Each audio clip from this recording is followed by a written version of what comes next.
Olá pessoal, tudo bem? Eu sou Leonardo Aze, essa é a Jade Hatanaka, e a gente vai apresentar um pouquinho sobre o VCU, que é o Video Coding Unit da Google.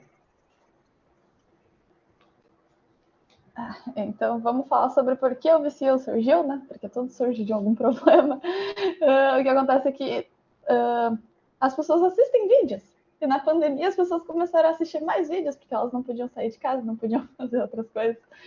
Então, a demanda por vídeo cresceu muito, né? E atualmente a gente pode ver ali que é mais de 60% do tráfego de dados total da internet é só de vídeo.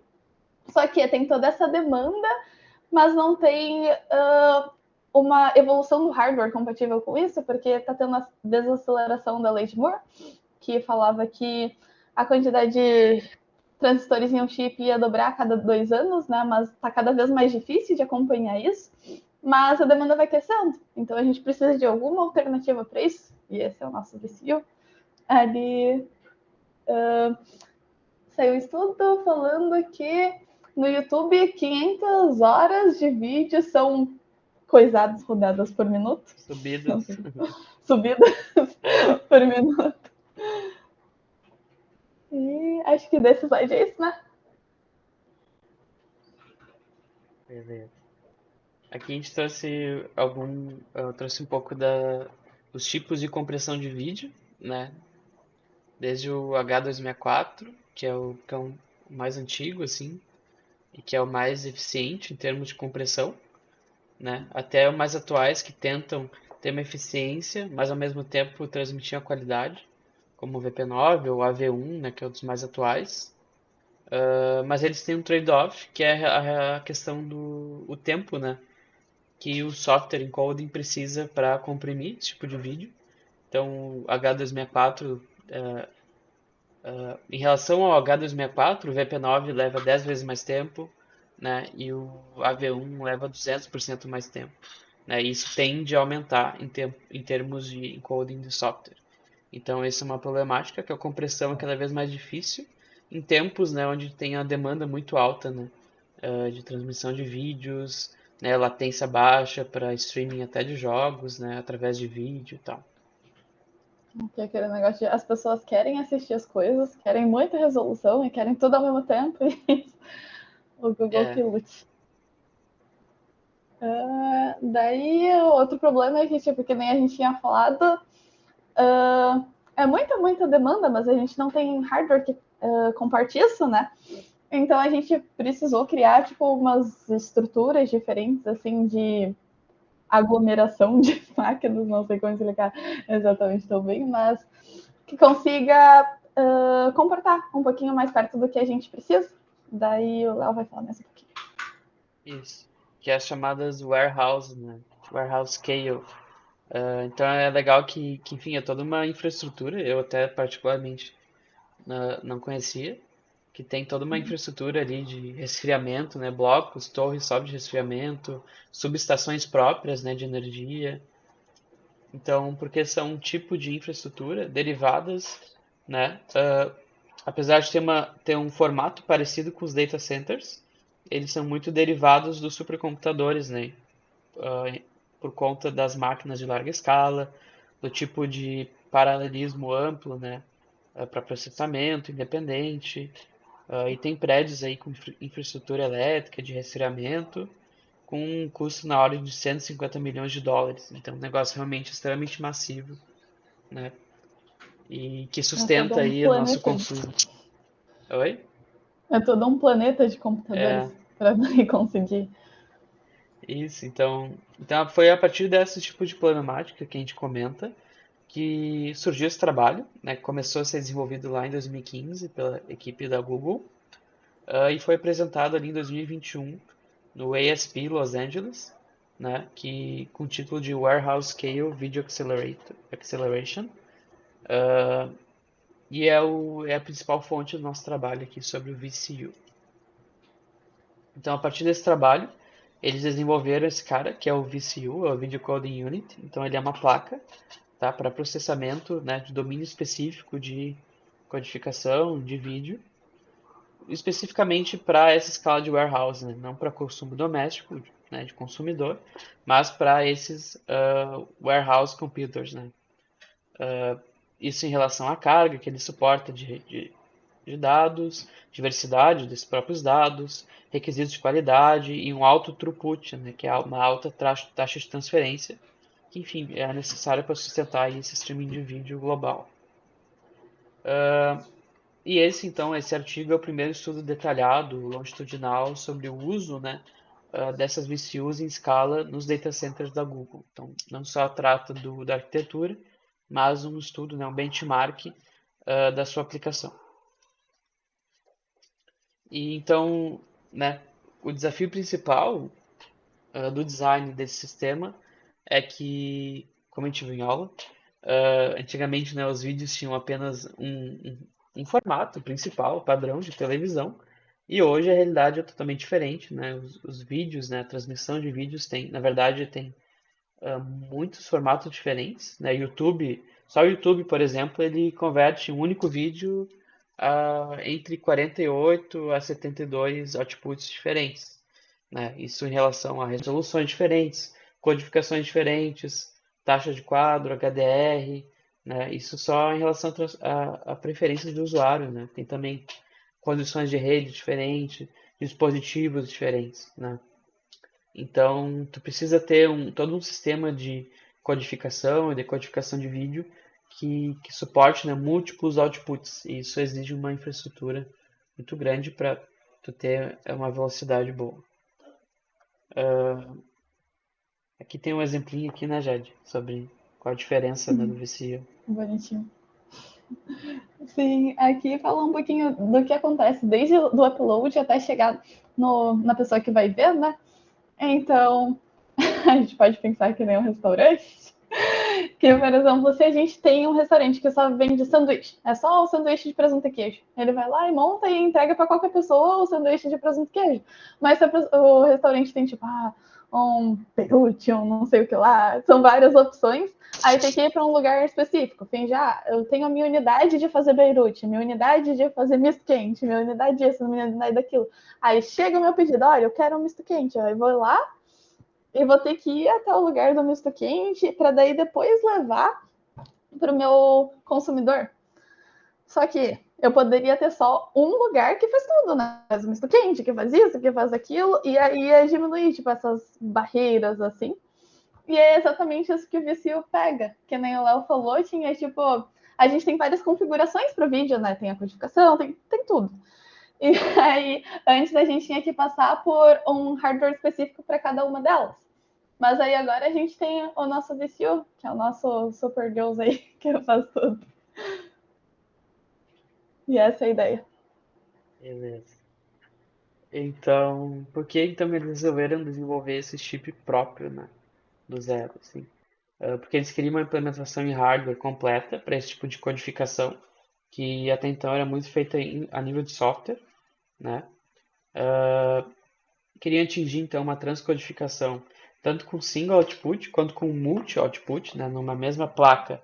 Ao invés de ter, né, que nem a gente fez a analogia, ter uma placa para cada tipo de codificação, por exemplo, ter uma placa capaz de ter múltiplos outputs, né, com o objetivo de reduzir latência e tal.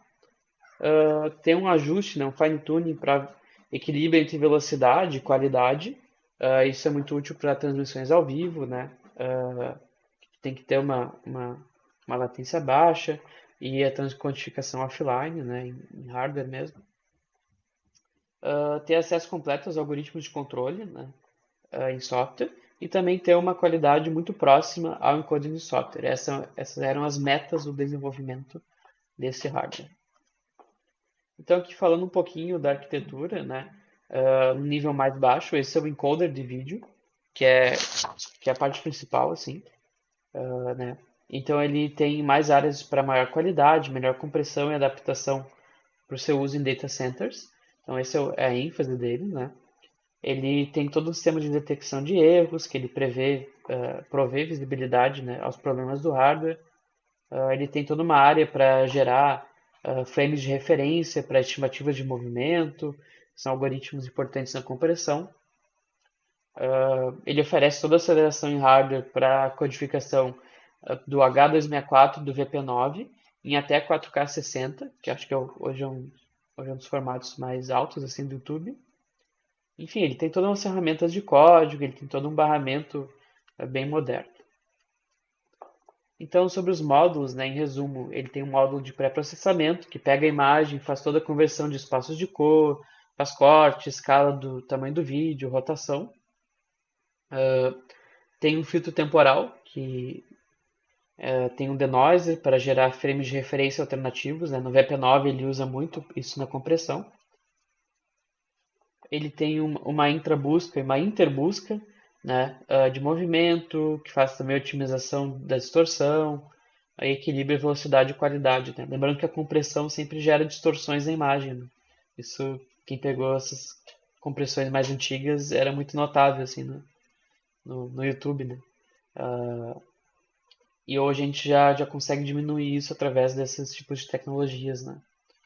E tem um módulo de reconstrução e entropy encoding, que ele faz inclusive coletas de estatísticas, tanto para a compressão, enfim, quanto para o vídeo em geral. E tem outros tipos de otimizações.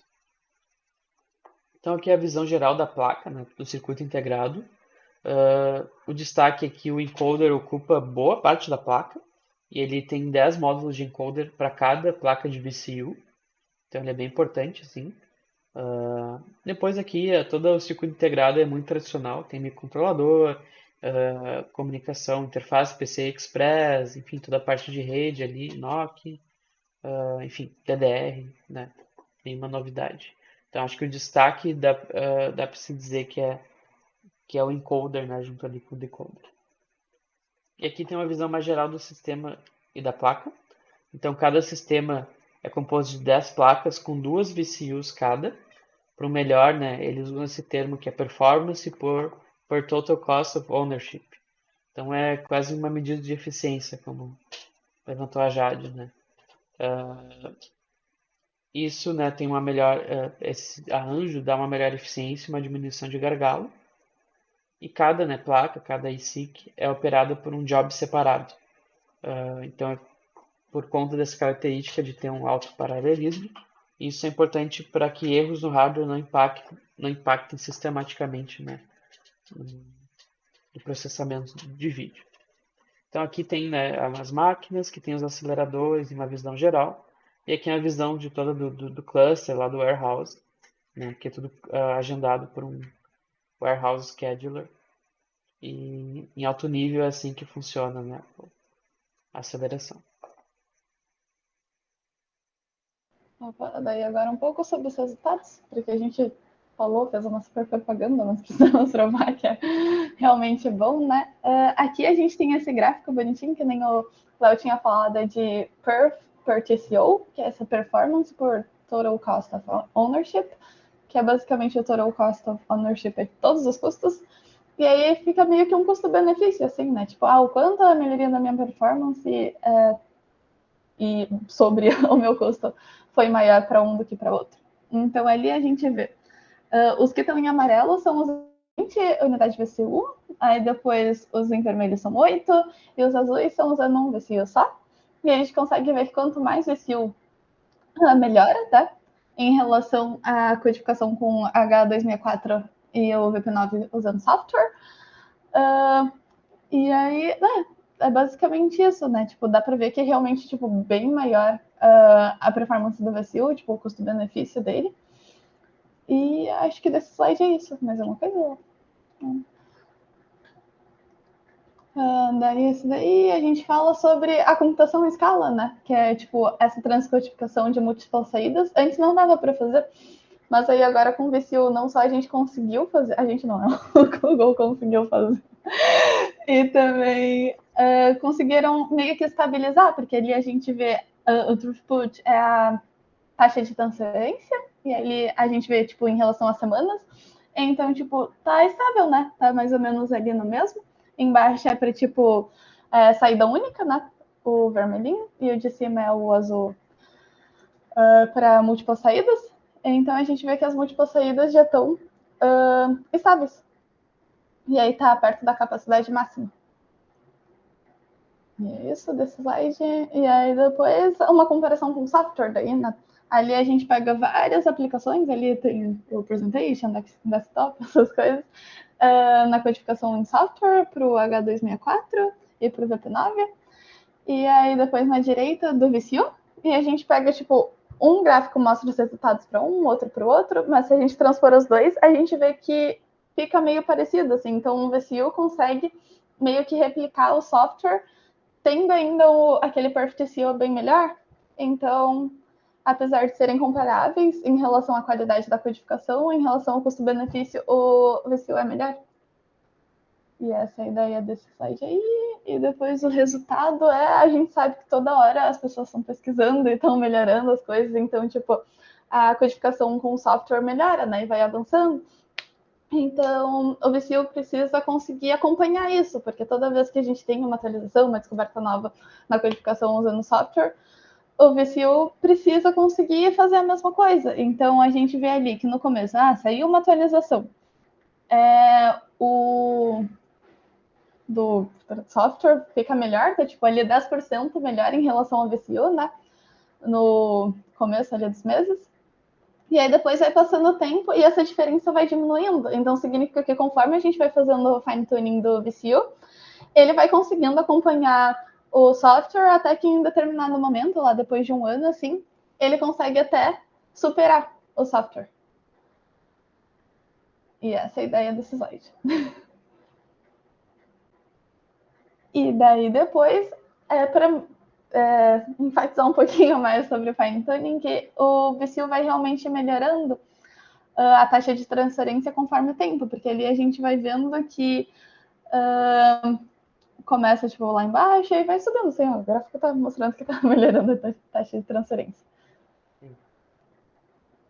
Então, em geral, né, isso tudo mostra o valor desse tipo de aceleração de hardware, né, como já demonstrou, tem, tem, tem melhorias muito relevantes, né, para esses padrões de codificação de vídeo hoje em dia. E tem, enfim, que tem, onde a carga tende a crescer, então é importante, né, isso é a capacidade do fine tuning ter a melhora ao longo do tempo, né, isso gera eficiência na utilização do mesmo hardware, né. Enfim, em geral, o VCU viabiliza, né, utilizar novos padrões, né, de codificação de vídeo, de compressão mais alta e aumentar a cobertura para mais vídeos, né, mais tipos, formatos diferentes. E utilizar, né, no caso de uso de baixa latência, como transmissão e jogos em nuvem, né, streaming em geral. E aí, Jade? Daí a gente só colocou essa frase no final porque a gente achou bem interessante, que eles falam que não é só sobre reduzir custos, mas também conseguir fazer coisas que eles não conseguiam fazer antes, que é, por exemplo, aquela transcodificação de múltiplas saídas. Então, eles acabaram fazendo mais até do que só reduzir custos, né? E é isso que o VCU trouxe pra gente. Essas são as referências. E essa é minha gata miando. E, e é Ela tá isso. falando parabéns, Ela tá. E é isso, muito batendo palmas. obrigado. Vamos. Valeu. Vou fechar aqui.